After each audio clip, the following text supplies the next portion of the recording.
Alors, Romains 8, 12 à 17. Ainsi donc, frères, nous ne sommes point redevables à la chair pour vivre selon la chair. Si vous vivez selon la chair, vous mourrez. Mais si par l'Esprit vous faites mourir les actions du corps, vous vivrez.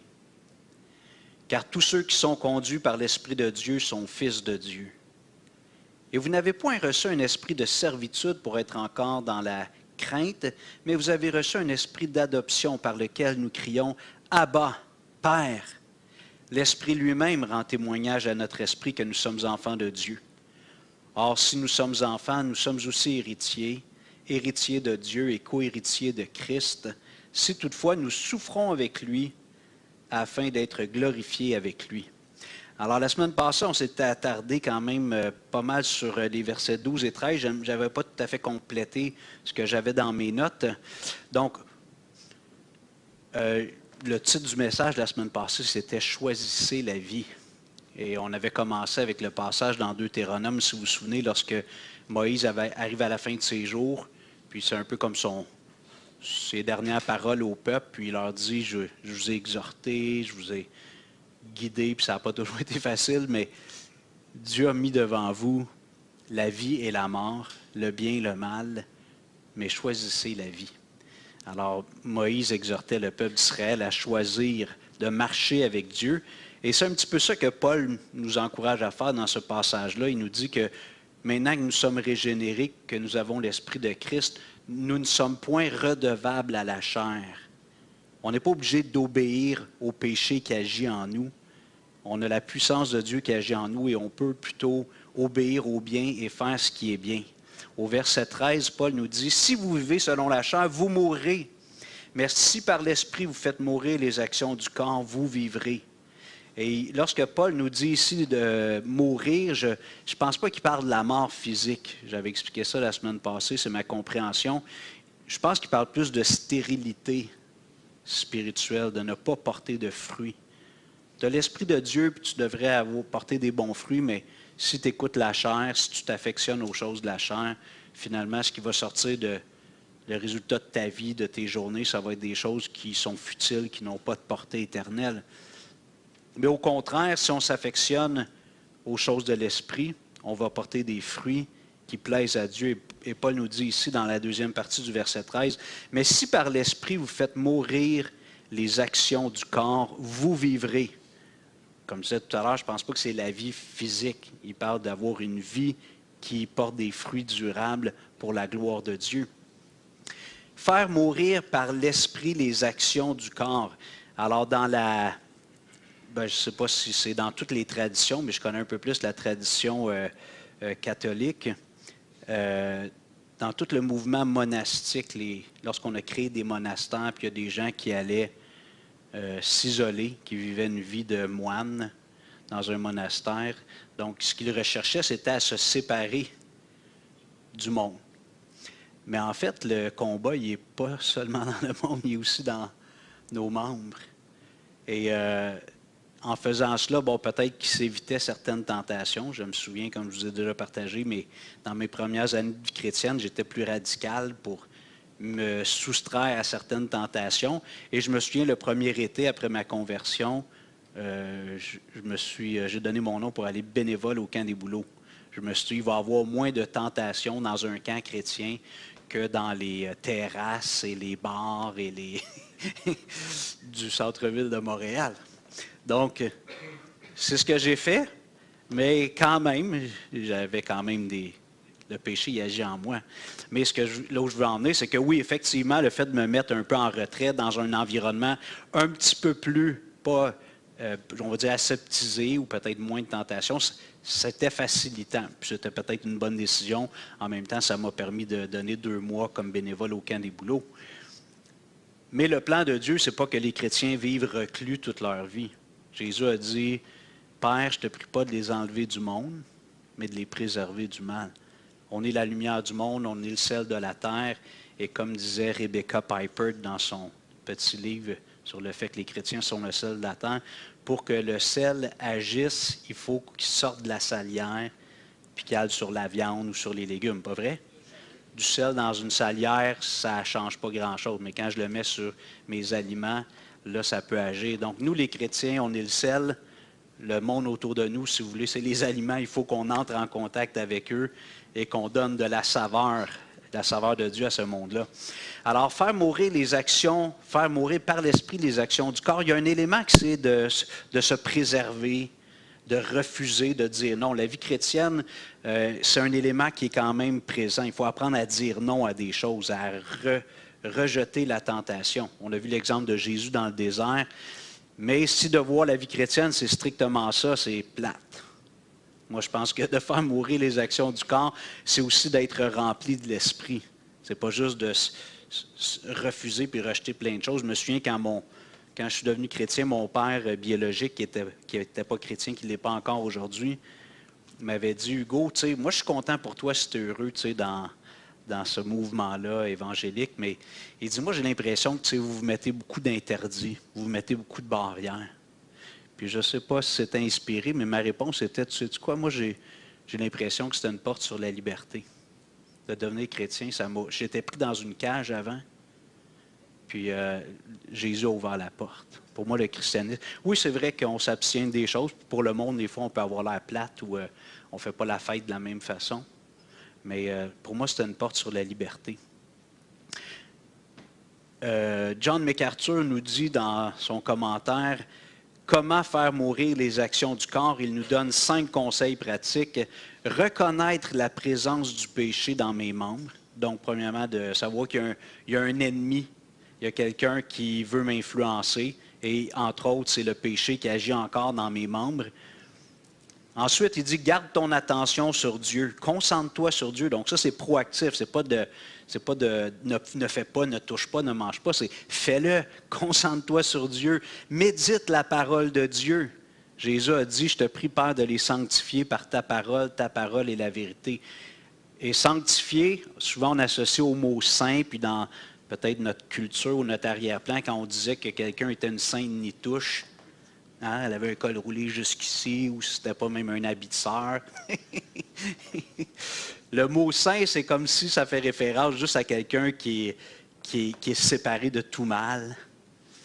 Mais le mot sanctifié ou être saint, ça veut dire certainement d'être purifié, mais consacré au service de Dieu. Lorsque le Seigneur dit à Moïse puis à Aaron de sanctifier, entre autres, les sacrificateurs, l'autel pour offrir les sacrifices, il y a un rite de purification. Mais l'objectif, c'est que ça serve à quelque chose. Donc, d'être saint, c'est d'être préservé du mal, mais pour servir Dieu. Donc, c'est proactif. Et la meilleure façon de se sanctifier, c'est à travers la parole de Dieu. Ensuite, quatrième conseil, m'adonner sérieusement à la prière. Étant donné qu'on a ce combat en nous, la prière, c'est un arme important que Dieu nous a donné pour combattre les tentations ou les séductions de la chair et pratiquer l'obéissance à la parole de Dieu. J'espère que tous ceux qui ont, je ne sais pas, on va dire 5 ans, 10 ans dans le Seigneur et plus, vous avez constaté une progression dans votre façon de résister à certains péchés. Au début, c'était un combat. Des fois, souvent, c'est juste dans la tête, ça ne se traduit pas nécessairement par des actions. Puis on dirait qu'avec le temps, si on mène le bon combat, on dirait que ces combats-là deviennent moins importants. Je ne sais pas si vous avez vécu ça, je vous encourage, si vous ne l'avez pas vécu, à aller au gym spirituel, puis demander à Dieu qu'il vous aide à prendre le dessus sur ces choses-là. Et moi, je regarde en arrière, puis il y avait des choses qui étaient des combats énormes. Tu sais, j'étais tellement découragé dans mes premières années chrétiennes. Je ne me trouvais pas un bon chrétien, puis des fois, je me trouvais super bon. C'était toujours les deux pôles. Puis comme je l'ai déjà compté, c'était comme ça, comme ça, comme ça, comme ça. Puis avec le temps, le Seigneur, il a réduit les courbes. On ne va pas aplatir la vague, OK? On va aplatir la vague. Mais je suis encore un peu comme ça. Tu sais, ma femme, elle me connaît, je suis un émotif, je suis un passionné. Fait que oui, des fois, je suis plus comme ça, des fois, plus comme ça. Mais avant, c'était comme ça, puis comme ça. Paul nous dit dans Galates 5,16, « Je vous dis donc, marchez selon l'esprit, vous n'accomplirez pas les désirs de la chair. » Donc, vous voyez, le chemin que Paul nous propose, ce n'est pas l'abstinence de facto. C'est marche selon l'esprit. Et je vous ai donné l'exemple la semaine passée ou l'autre semaine avant d'un verre d'eau sale. Disons qu'on a un verre qui est rempli d'eau brune, puis on met ça en dessous d'un robinet avec de l'eau pure, puis on laisse le verre là, puis on laisse le verre là. Qu'est-ce qui va se passer avec le temps? L'eau pure, l'eau sale va sortir avec de l'eau bonne, mais à un moment donné, ça va être juste de l'eau bonne qui va être dedans. Donc, d'être rempli de l'esprit, de marcher selon l'esprit, ça nous aide à ne pas accomplir les œuvres de la chair. Puis j'avais mentionné quand même le passage où Jésus nous dit qu'il faut être radical des fois. Si ton œil est pour toi une occasion de chute, qu'est-ce que Jésus dit de faire? Arrache-les puis lance-les. Bon, je ne pense pas que c'est littéral. Mais Jésus est en train de dire, il y a des fois, il faut que tu sois radical. Si quelque chose est une tentation, abstiens-toi, fuis ça, cet environnement-là.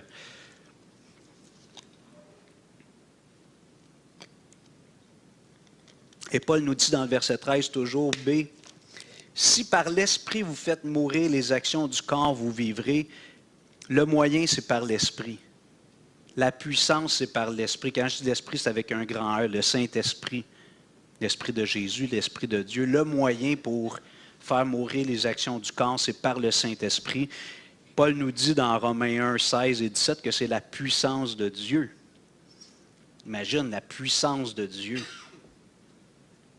On a l'Esprit de Dieu en nous. On peut faire mourir les actions du corps ou les désirs charnels. Et le résultat, si on fait cela, si par l'Esprit on fait mourir les actions du corps, vous vivrez. Ça veut dire que vous allez avoir une vie remplie de sens, remplie de joie, productive. Ça ne veut pas dire qu'il n'y aura pas de difficulté. Comme je dis toujours aux gens, Jésus était l'homme parfait. Si le fait d'être bon aux yeux de Dieu, ça facilite la vie, Jésus n'a pas compris quelque chose. Parce que sa vie n'était pas facile. Et sa fin était loin d'être heureuse. Oui, dans le plan magnifique de Dieu, c'était glorieux. Mais mourir sur une croix, ce n'est pas la façon la plus tendre de quitter ce monde. Alors, si le fait de marcher avec Dieu fait que la vie devient facile, Dieu enlève tous les cailloux sur notre chemin, Jésus n'a pas compris. Parce que sa vie était difficile. Il dit, les renards ont des tanières, les nids ont des oiseaux, puis il dit, moi, le Fils de l'homme, je n'ai même pas une place pour coucher ma tête. Jésus, c'était un genre de SDF, sans domicile fixe, pas un itinérant. Il n'y avait pas d'adresse. Il était toujours en train de... Il n'avait pas de propriété. Il a renoncé à tout ça pour se promener un peu partout et prêcher l'Évangile. Et l'autre exemple, c'est l'apôtre Paul. Après Jésus, comme Paul pouvait dire, « Soyez mes imitateurs, comme moi je le suis de Christ. » Puis je pense qu'il était quand même humble, Paul. Mais il était objectif. Il savait qu'il était près du Seigneur, puis Dieu l'avait appelé, puis il l'utilisait. Donc, si Paul, qui était un exemple pour les chrétiens, avait eu une vie facile selon ses mérites, il a manqué quelque chose lui aussi. Il a manqué un virage quelque part, parce que vous vous souvenez, quand il énumère toutes les tribulations qu'il a vécues, laissé pour mort 2 fois, je pense. Lapidé, là. Sa tête était mise à prix partout. Les Juifs couraient après lui pour le mettre à mort. Donc, le fait de marcher avec Dieu ne fait pas que la vie va être facile sur le plan humain. Mais Paul, il a l'air de l'aimer sa vie. On voit un petit peu avec sa lettre à Timothée, la 2e, là, qui a l'air un petit peu moins optimiste à la fin. Mais sinon, hey, tu viens de te faire lapider, il te laisse là pour mort, tu te relèves, puis tu te remets à prêcher pas longtemps après. Il aimait ça, pas se faire lapider, mais prêcher. Il aimait ça parler du Seigneur. Alors, lorsque Paul dit « Si par l'Esprit vous faites mourir les actions du corps, vous vivrez », il parle d'une vie qui est satisfaisante, une vie qui est remplie. Et ça ne m'arrive pas souvent, mais des fois, je m'imagine sur mon lit de mort. Tu sais. J'ai pu accompagner Émilien il n'y a pas tellement longtemps. Georges aussi, j'étais allé le voir. Puis je me dis, comment je vais être, moi, dans mes derniers moments? J'espère que je vais contempler, tu sais, ce que Dieu a fait dans ma vie, puis ce que Dieu a fait à travers moi, très imparfaitement. Puis je vais dire, j'ai une belle vie. Je dis souvent ça à mes parents, ma mère et Émilien, son mari. Ils disent, on a une belle vie. Tu sais, on a le Seigneur. On a une belle vie. En plus, Dieu nous donne plein d'autres bénédictions qui sont temporelles, qui sont éphémères, mais quand même, on a une belle vie. Mais avant de connaître le Seigneur, c'était vide, je courais après le vent. Je ne sais pas pour vous, là, mais Je courais après le vent, j'essayais de me rendre heureux par toutes sortes de façons. Donc, lorsque Paul nous dit « Si par l'Esprit vous faites mourir les actions du corps, vous vivrez », il parle d'avoir une vie abondante. Jésus a dit « Je suis venu afin que mes brebis aient la vie et qu'elle l'ait en abondance ». Puis lui-même, c'est un SDF, c'est un sans domicile fixe. Puis il dit « Moi, je suis venu pour mes... » Fait qu'il ne parlait pas nécessairement de choses matérielles. Il parlait d'avoir une vie remplie intérieurement. Maintenant, on va poursuivre avec le thème des versets 14 à 17. Je vais le relire. Paul nous parle d'adoption. Alors, c'est le titre que j'ai donné pour cette deuxième partie-là de 14 à 17, l'esprit d'adoption. Je vais le relire, s'il vous plaît. Car tous ceux qui sont conduits par l'Esprit de Dieu sont fils de Dieu. Et vous n'avez point reçu un esprit de servitude pour être encore dans la crainte, mais vous avez reçu un esprit d'adoption par lequel nous crions « Abba, Père ». L'Esprit lui-même rend témoignage à notre esprit que nous sommes enfants de Dieu.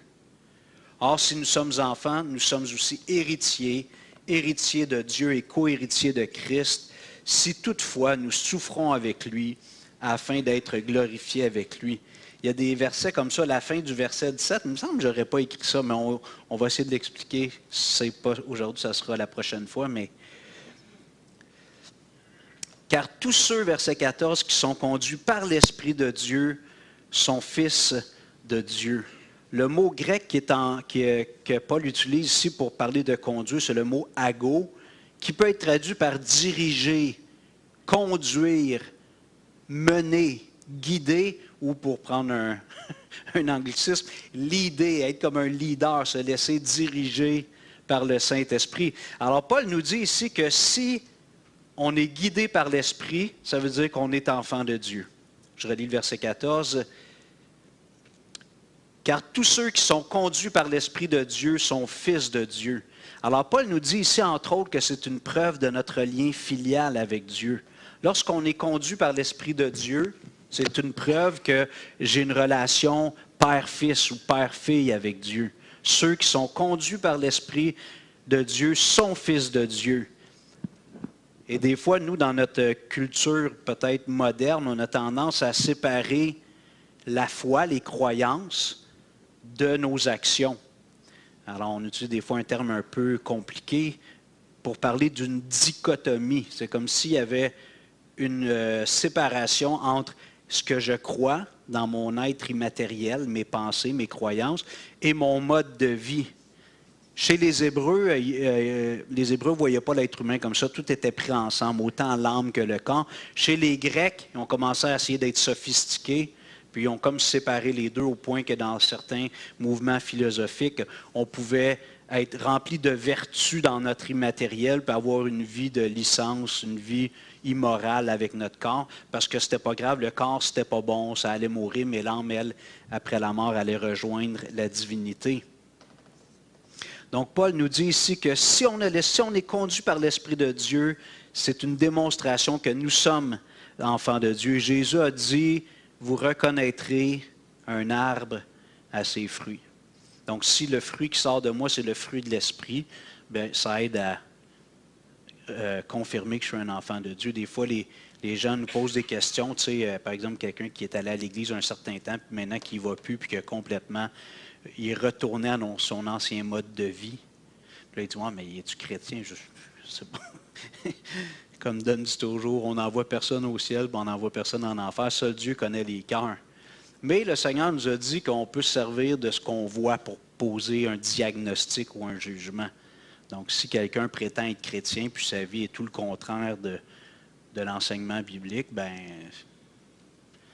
je ne serais pas mal à l'aise de dire c'est pas le témoignage que tu rends. Fait que sur la base des fruits que tu produis, ben, tu ne me convaincs pas que tu es mon frère dans le Seigneur. Tu sais. Je n'ai pas nécessairement à aller dire ça aux gens, mais si j'ai à poser une évaluation. Jésus a dit, j'aimerais vous inviter à tourner dans Jean 8, s'il vous plaît. Jean 8, verset 30.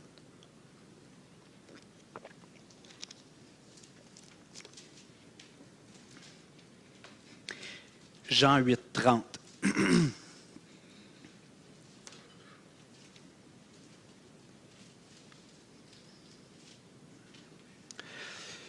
Comme Jésus parlait ainsi, plusieurs crurent en lui. Et il dit aux Juifs qui avaient cru en lui, « Si vous demeurez dans ma parole, vous êtes vraiment mes disciples. Vous connaîtrez la vérité et la vérité vous affranchira. » Donc Jésus, c'est intéressant parce que dans l'évangile de Jean, Jean n'a pas de malaise à utiliser le mot « croire » sans que ce soit une foi salvatrice. Juste avant Jean 3, qu'on connaît bien avec Nicodème, ça dit qu'il y avait une grande foule qui suivait Jésus et ils croyaient en lui, voyant les œuvres qu'il faisait. Puis après ça, il nous dit, mais Jésus, lui, il ne croyait pas en eux. C'est le même verbe dans nos Bibles. Souvent, ça dit que Jésus ne se fiait pas à eux, mais littéralement, c'est le même verbe.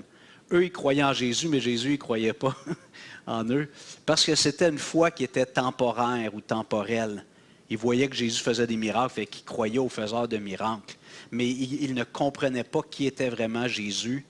Et donc, leur foi n'était pas fondée. Donc, quand Jean nous dit ici au verset 30, « Comme Jésus parlait ainsi, plusieurs crurent en lui », ça, c'est la catégorie qui est floue. Ils crurent en lui. Ça ne veut pas dire qu'ils se sont convertis. On voit qu'ils aiment ce que Jésus dit, puis ils semblent adhérer, épouser, embrasser l'enseignement de Jésus, du moins avec leur tête. Mais Jésus veut s'assurer que leur foi va devenir réelle et authentique. Il dit, « Si vous demeurez dans ma parole, là, vous allez être vraiment mes disciples. » Juste de dire « je crois en Jésus », ça ne veut pas dire que je suis un disciple de Jésus.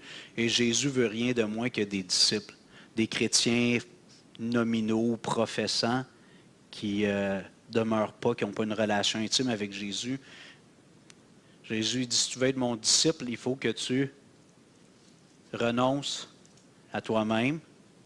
Déjà, juste là, que tu te charges de ta croix chaque jour et que tu me suives. Jésus dit, ça, c'est le genre de gens que je veux à ma suite. Des gens qui renoncent à tout pour me suivre, pour suivre mon enseignement. Alors, Jésus, je répète une dernière fois, quand Jean nous dit que plusieurs crurent en lui, Jésus dit, si vous demeurez dans ma parole, vous êtes vraiment mes disciples. Et Paul nous dit que l'épée de l'Esprit, c'est la parole de Dieu. La Bible, la parole de Dieu, c'est l'épée de l'Esprit. On est en train de parler dans Romains 8 d'être conduit par l'Esprit. Si je pense que l'Esprit me dit de faire quelque chose, puis que la Bible ne me dit pas de faire ça, ou même elle me dit de faire le contraire, ce n'est pas l'Esprit qui te parle. Il y a peut-être un esprit, mais pas celui de Jésus. Alors, il faut apprendre à venir valider nos convictions avec les Écritures. C'est important de valider ce que l'on croit être solide. Est-ce que la Bible enseigne ces choses-là?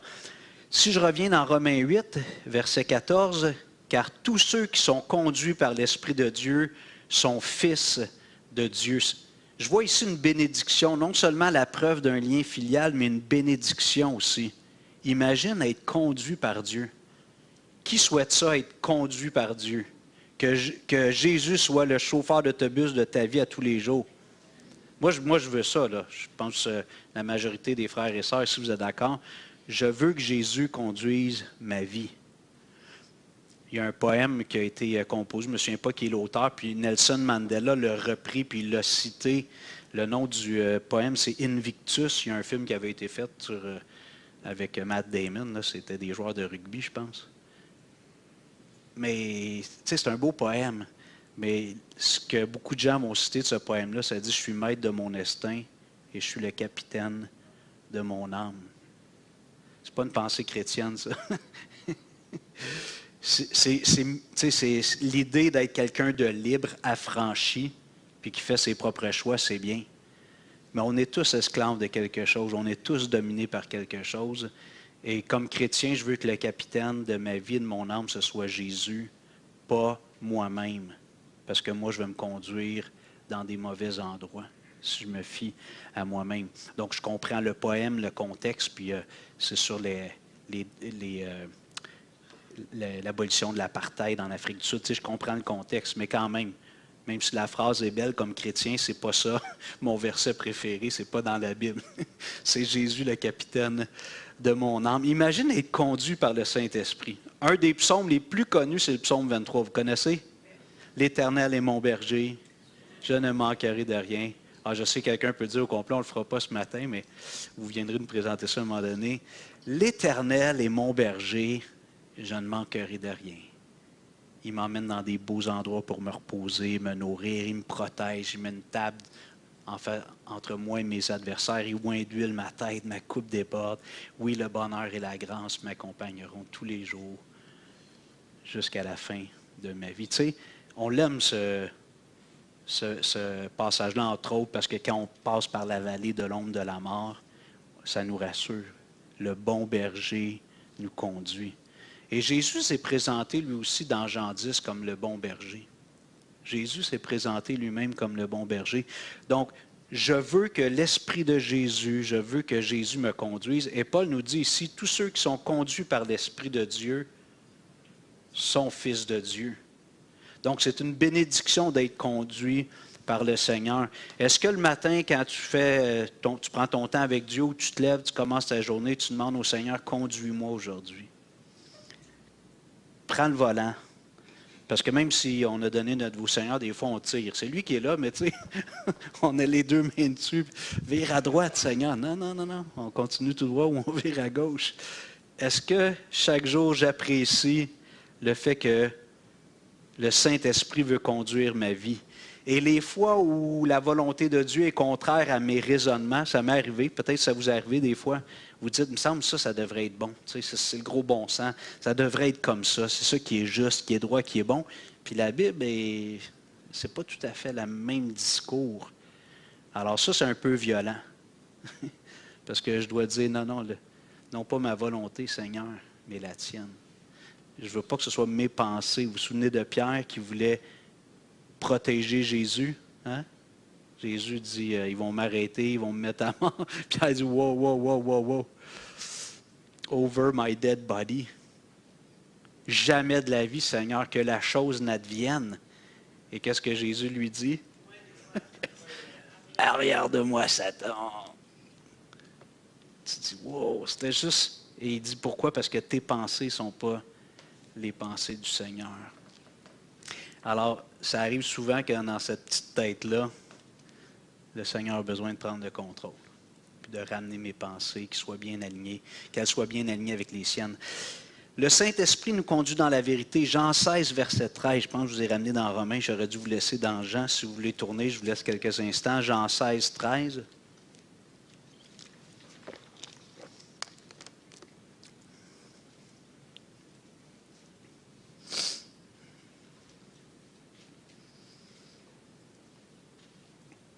Jésus dit à ses disciples que lui, il va bientôt partir, il va aller rejoindre le Père. Puis là, les gars, ils sont tristes. Ben non, Seigneur, il y a juste 30 quelques années, on a des belles années ensemble. Ton ministère est fleurissant, puis nous, on est toujours à côté de toi dans les photos, on aime ça. Mais là, le Seigneur veut les rassurer. Il dit, c'est mieux que je m'en aille, parce que quand moi je vais être parti, je vais vous envoyer un autre consolateur. Verset 13, quand le consolateur sera venu, l'Esprit de vérité, il vous conduira dans toute la vérité, car il ne parlera pas de lui-même, mais il dira tout ce qu'il aura entendu et il vous annoncera les choses à venir. Le mot consolateur ici, c'est l'idée de quelqu'un qui marche à côté de nous.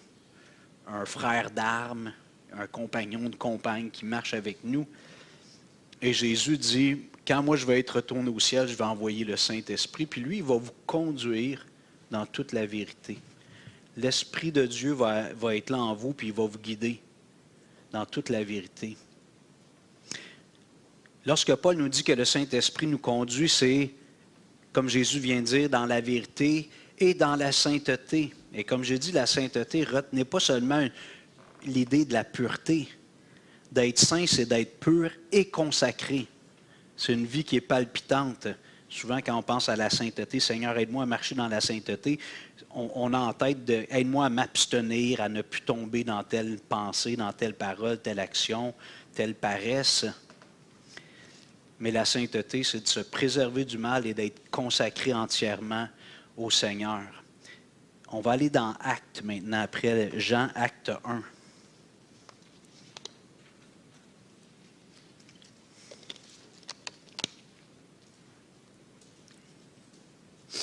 verset 4 et suivant. Acte 1, 4. Donc Jésus est ressuscité, il est sur le point de retourner avec le Père. Et comme il se trouvait avec eux, donc Jésus avec les disciples, il leur recommanda de ne pas s'éloigner de Jérusalem, mais d'attendre ce que le Père avait promis. Et on l'a vu dans Jean, c'est le Saint-Esprit. Ce que je vous ai annoncé, leur dit-il, car Jean a baptisé d'eau, en parlant de Jean-Baptiste, pas l'apôtre Jean, mais Jean-Baptiste. Mais vous, dans peu de jours, vous serez baptisés du Saint-Esprit. Alors les apôtres réunis lui demandèrent, « Seigneur, est-ce en ce temps que tu rétabliras le royaume d'Israël? » Ça me fait penser, il y a beaucoup de chrétiens aujourd'hui qui sont sur Internet, puis tout ça, puis ils lisent des choses prophétiques, des signes des temps, puis on dirait que ce qui les obsède, c'est de « Ah, Jésus revient bientôt. » Puis les signes sont tous là.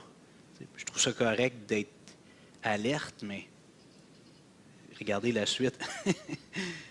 Jésus leur répondit au verset 7, « Ce n'est pas à vous de connaître les temps ou les moments que le Père a fixés de sa propre autorité. » Donc, de mettre beaucoup de temps et d'énergie pour essayer de discerner si Jésus revient d'ici 1 an ou 5 ans ou 10 ans.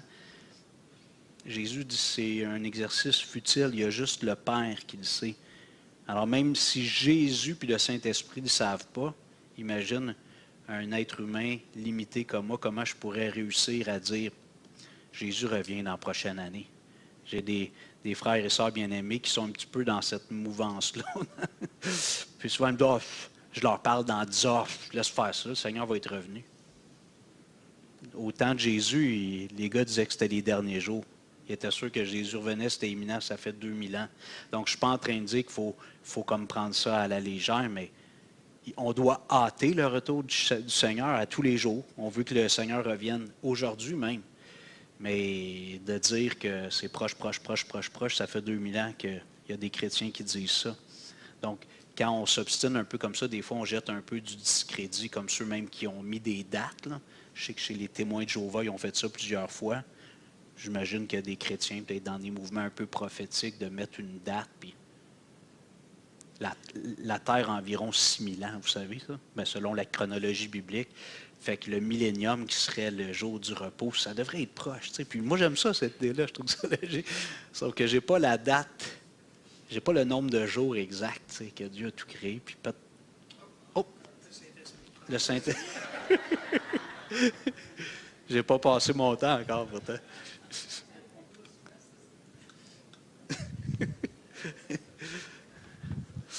OK, on continue.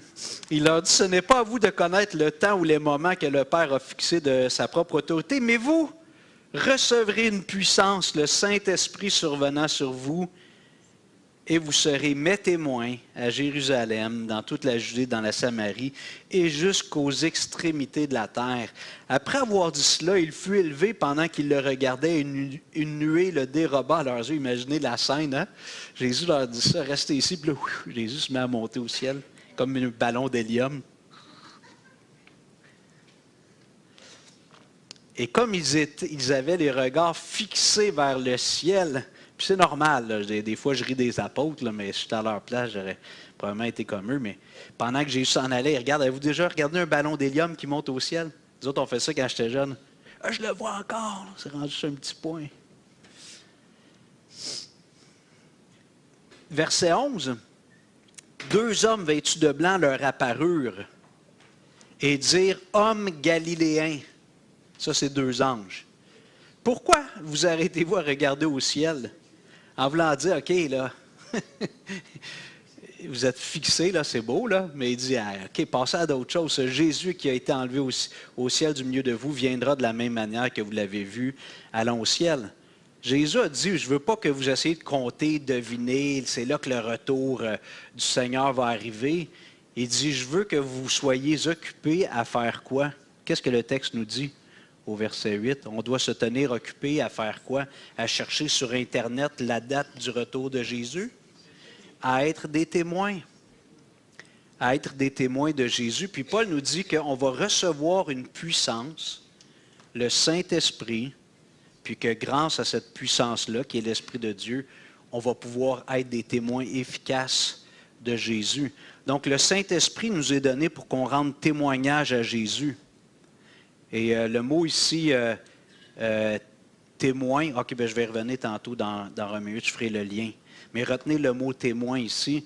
Donc, puis c'est beau, là, tu sais, d'avoir les yeux au ciel et d'attendre que Jésus revienne, mais allez faire la job. Les gars, allez faire le travail, annoncez Jésus, rendez témoignage à Jésus. Un passage que j'aime beaucoup, que je cite souvent, Matthieu 5, « Vous êtes la lumière du monde, une ville située sur une montagne ne peut être cachée, et on n'allume pas une lampe pour la mettre sous le boisseau ou sous la table, mais on la met sur le chandelier, elle éclaire tous ceux qui sont dans la maison. Que votre lumière luise ainsi devant les hommes, afin qu'ils voient vos bonnes œuvres et qu'ils glorifient votre Père qui est dans les cieux. » D'être conduit par l'Esprit, selon Romains, c'est ça aussi, c'est d'être la lumière du monde. Jésus a dit, « Je suis la lumière du monde. » Et là, il dit aux disciples, donc à nous-mêmes, les chrétiens, « Vous êtes la lumière du monde.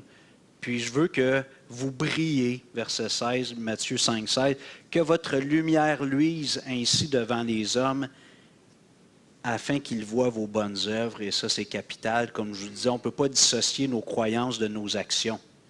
On ne peut pas dissocier notre confession de foi de notre mode de vie. Alors, ce qui va faire qu'on va briller avec force, c'est qu'on va avoir une vie exemplaire. On n'est pas parfait, on sait, mais on va faire des bonnes œuvres.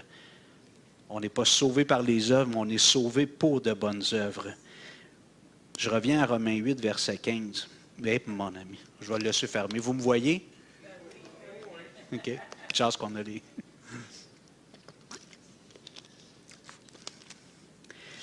« Et vous n'avez point reçu un esprit de servitude pour être encore dans la crainte, mais vous avez reçu un esprit d'adoption par lequel nous crions « Abba, Père ». C'est intéressant parce que Paul nous a parlé dans le chapitre 7, puis dans le chapitre jusqu'à date, il parle de ce combat entre la chair et l'esprit, puis que le chemin de la victoire, c'est par l'esprit. Et il y a des mots forts qui sont employés lorsqu'il dit, par exemple, on n'est pas redevable à la chair. Il y a comme un lien, comme si on était liés, puis même moi je l'emploie, Paul le dit lui-même, Paul se qualifiait d'esclave de Christ. Alors le mot esclave, souvent, ça a une connotation un peu péjorative. On peut dire serviteur, c'est plus doux, mais le mot en grec, doulos, était traduit d'une manière ou d'une autre comme un esclave ou un serviteur. Alors, on pourrait comprendre notre relation avec Dieu comme avant, on était sous un mauvais maître, le diable. Puis là, on est sous un bon maître, mais on est encore sous un maître, puis d'avoir l'idée d'être en quelque sorte contraint. Mais ce que Dieu veut, c'est que chaque être humain revienne à lui, puis ait une relation d'amour avec Dieu. Alors, lorsque Paul nous dit ici, il introduit le concept d'adoption, là, il dit, dans le fond, maintenant, le rapport que tu as avec Dieu, le péché, c'était ton maître, tu étais comme son esclave. Là, en quelque sorte, tu es l'esclave de Dieu ou de Jésus-Christ, mais ce n'est pas dans un rapport d'esclave et de maître, c'est dans un rapport de père et de fils et de fille. Ça change complètement la dynamique. Vous savez que dans toutes les sociétés, souvent les maîtres, lorsque c'était de l'esclavage réel, le maître avait, dans bien des cas, droit de vie ou de mort sur son esclave. Puis il pouvait être très abusif. J'imagine qu'il y avait des bons maîtres à l'occasion, mais là, ici, Paul nous dit, on n'est pas dans cette dynamique-là avec Dieu. Dieu nous a adoptés. Nous sommes ses enfants, nous sommes ses fils et ses filles. Vous n'avez point reçu un esprit de servitude pour être encore dans la crainte. Là, ici, le mot crainte, parce que la Bible nous dit qu'on doit avoir la crainte de Dieu, d'avoir un profond respect pour Dieu. Le mot ici, c'est une crainte un peu qui paralyse. C'est une crainte qui est négative, de craindre Dieu, de se rappeler que Dieu est Dieu, comme un enfant doit avoir de la crainte pour ses parents lorsqu'il est sous leur tutelle, pas vrai? Donc, les enfants devraient avoir un certain respect, une crainte de leurs parents. Ils savent que papa, il peut se fâcher ou maman, puis il peut avoir des conséquences.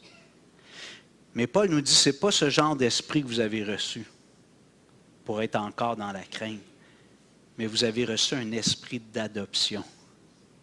Et le mot en grec qu'on traduit par adoption, qui est la meilleure traduction, c'est, Il y a deux mots dedans. C'est le mot ouios, qui veut dire fils, puis le verbe titémi, qui veut dire établir.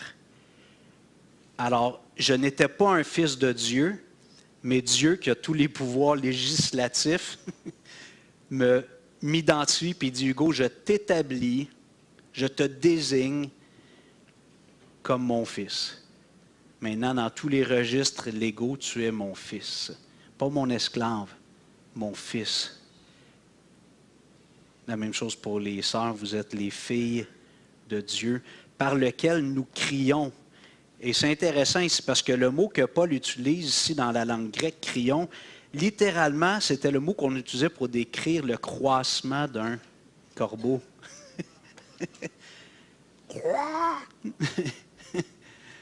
Puis, honnêtement, quand on entend un corbeau, il a l'air de crier. Hein? Tu sais, c'est pas comme un petit chantement d'oiseau, un petit chant d'oiseau, puis tu sais, je pourrais le limiter, là, mais ça a l'air comme violent chaque fois que ça crie un corbeau. C'est agressant. Je ne sais pas s'il y en a qui aiment les croissements de corbeaux, là. Mais c'est un cri qui est fort, qui a l'air de venir des tripes. Un esprit d'adoption par lequel nous crions « Abba, Père ». Dans certains mouvements nouvel-âgistes, peut-être même des religions, je ne sais pas, il y a des rites initiatiques, puis il y a l'idée de pousser un cri libérateur. Mais j'aime quand même l'image un peu ici. Au moment de la conversion, lorsque quelqu'un comprend l'Évangile, qui comprend sa misère, sa perdition, et que on lui présente Jésus, il sait que lui est directement destiné à la condamnation éternelle. Sa vie est tristesse, son futur est pire encore. Et là, on lui présente la bouée, la planche de salut, Jésus. Et puis là, il le saisit. C'est comme s'il y aurait un cri qui sortirait, qui vient de ses tripes, qui dirait « Père! Dieu, t'es mon Père! Je m'en allais dans la perdition éternelle. » pour le malheur éternel, la souffrance éternelle, et t'as donné ton Fils, puis je l'ai reçu. Et là, le cri initial, le cri vital, Père! Quand on se convertit, c'est ce qui se passe. Nous devenons enfants de Dieu, qui est complètement l'opposé de ce que nous étions avant. Jésus dit aux Juifs, vous avez pour père le diable, le diable. Je sais là, que c'est dur, peut-être vous dites, voyons, c'est bien des mots durs, mais c'est la Bible. Si on n'est pas un enfant de Dieu, spirituellement, on a un enfant du diable. Ça ne veut pas dire que c'est lui qui nous a enfantés, mais c'est lui qui gouverne. On fait partie de cette grande famille-là. Alors, quand on reçoit le Seigneur, il y a ce cri vital, « Père, je suis un enfant de Dieu. Avant, j'étais destiné à la mort, aux flammes éternelles. » Puis, en général, quand quelqu'un vient au salut, il y a une accumulation de réflexions, qu'on sent notre misère. Puis là, Dieu nous dit, je te prends, toi le tout sale, l'enfant de la rue, abandonné, destiné à la potence, à un tourment éternel. Je t'emmène chez moi, je te lave. Il y a toute une équipe qui vont te couper les cheveux, décrotter tes ongles, les couper, mettre du parfum, des beaux bijoux, si on aime ça, des beaux vêtements. Puis là, on t'emmène dans mon palais royal. Puis on dit, ça, c'est tout à toi, mon fils. C'est ce que Paul nous dit. Il dit qu'on est devenu héritier de Dieu et co-héritier. C'est pas merveilleux? Même si la vie n'est pas toujours facile, si je pense à ça, est-ce que ça met un petit soleil dans mon cœur? Un gros soleil. Quand Paul est dans les geôles avec Silas puis qu'il chante les louanges du Seigneur, nous voulons voir Jésus élevé. Puis il regarde Silas comme un étendard. Imaginez, les gens disaient, c'est des malades, eux autres. Ils sont en prison, puis ils chantent des chants joyeux à leur Jésus et à leur Dieu. Ben, c'est parce qu'ils pensaient à ça. Il dit, vous pouvez m'enchaîner, vous pouvez me mettre à mort, never mind. C'est un raccourci, vous m'envoyez dans la maison du Père. Les chrétiens des premiers siècles voyaient le martyr. Et là, je ne parle pas d'un martyr comme on voit des fois dans les extrémistes dans l'islam qui se font exploser, là. Je ne parle pas de ça. Mais je parle, si quelqu'un me mettait à mort parce que je suis chrétien, dans le fond, il me fait une fleur. Il m'expédie dans la maison du Père plus vite que je l'avais pensé. Merci. Bon, je ne dis pas que c'est ça que j'aurais comme sentiment, mais c'est comme ça que je devrais le voir, pas vrai? C'est comme ça que je devrais le voir. Quand l'empereur Néron romain faisait brûler les chrétiens pour éclairer Rome, ils les attachaient après des poteaux puis ils mettaient ça en feu pour éclairer Rome. Ça chantait des louanges avant. Bon, à un moment donné, probablement que les chants, ils changeaient un petit peu en cris. Là. Il y a de la douleur à un moment donné, mais ils s'en allaient. Comme une fusée, tu m'envoies dans la maison du Père. Ben, je vous avoue, je dis ça, puis dans ma tête, ça va. Je ne sais pas, dans mon expérience, j'étais confronté à ça, si j'arriverais à chanter, mais quand je pense à ce que j'étais et à quoi j'étais destiné et que je réalise tout ce que Dieu a fait pour moi et à quoi je suis destiné quand je vais laisser ce corps-là de mort, qui me délivrera de ce corps de mort? Un jour, littéralement, on va le laisser, puis on va aller rejoindre Jésus. Puis on va aller vivre dans un lieu de bonheur et de félicité éternelle. Si tu dis qu'il est complètement disjoncté, lui, un matin, je t'encourage à méditer sur ça. Parce que je pense que c'est la bonne perspective. Je ne prendrai pas un vote, là, peut-être que je ne serai pas populaire, mais je pense que c'est la bonne perspective de hâter. Si donc vous êtes ressuscité avec Christ, cherchez les choses d'en haut. Attachez-vous aux choses d'en haut, pas aux choses qui sont sur la terre. Car vous êtes morts et votre vie est cachée avec Christ en Dieu. Quand Christ, votre vie, paraîtra, vous paraîtrez aussi avec lui dans la gloire. On va prier. Seigneur, quelqu'un qui n'est pas chrétien, qui ne connaît pas bien la parole de Dieu, peut-être qu'il est en train d'être complètement disjoncté lui à matin. Il parle de martyr, puis d'une fleur qu'on lui fait en l'envoyant au ciel. Je comprends que si on ne saisit pas ce qui attend les chrétiens et en opposition ce qui attend les non-chrétiens, ça a l'air flyé pas mal.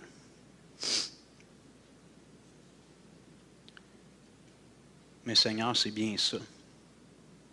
Et si je reviens avec Paul et Silas qui chantaient dans les geôles, les prisons de l'époque, ce n'était pas les prisons 5 étoiles qu'on a au Canada. Là. Je ne voudrais pas être en prison. Je sais que d'être privé de sa liberté, c'est quelque chose, mais quand même, les prisons qu'on a ici, ce n'est pas du tout comparable à ces cachots humides, malpropres, enchaînés. Et pourtant, Paul et Silas louaient, chantaient les louanges du Seigneur. Ils ne chantaient pas des chants d'imprécation comme on voit des fois dans les psaumes. Dieu vient les punir, je les hais d'une parfaite haine, ceux qui m'ont mis en prison. Non, ils louaient Jésus.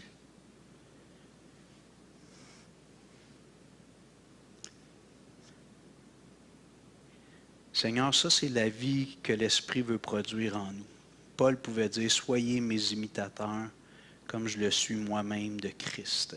Alors l'exemple de Paul et de Silas dans cette geôle, cette prison miteuse, c'est un exemple à imiter. Et comment je peux arriver à cet état d'âme? C'est en étant guidé, conduit par l'Esprit, en contemplant ma nouvelle réalité, celle d'être un fils de Dieu, un enfant de Dieu,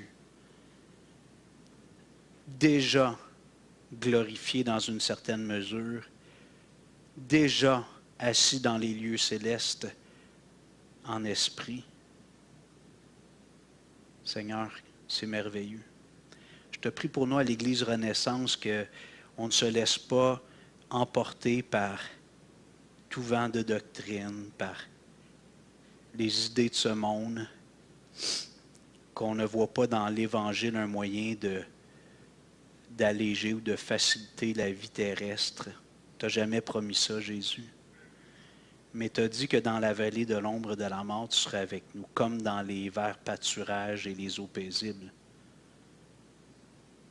Seigneur, je te prie pour moi-même, pour mes frères, pour mes sœurs, Donne-nous d'être des hommes et des femmes conduits par l'Esprit de Jésus. Et Seigneur, pour ceux peut-être ce matin qui seraient ici, qui n'ont pas encore fait ce pas, de faire comme Jésus a dit, de renoncer à soi-même, de se charger de sa croix chaque jour et de suivre Jésus, je te prie que tu contraignes leur cœur de prendre cette décision. C'est la meilleure décision qu'on peut prendre, de tout abandonner à Jésus, de laisser Jésus prendre le volant.